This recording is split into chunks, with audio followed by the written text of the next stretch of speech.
Experiencing a T-Mobile prepaid eSIM stuck on activating? This commonly occurs when switching from a physical SIM or activating a new device. The primary cause is often a corrupted eSIM profile or network connection failure during activation. The most effective solution involves removing the faulty eSIM profile and then resetting it. First, delete the existing eSIM profile through your phone's settings. After removal, restart your device and reactivate the eSIM using the T-Mobile app via QR code or through tmobile.com/activate-eSIM.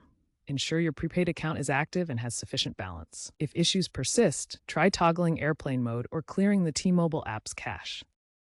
If the standard profile removal and reset don't work, several additional steps can help.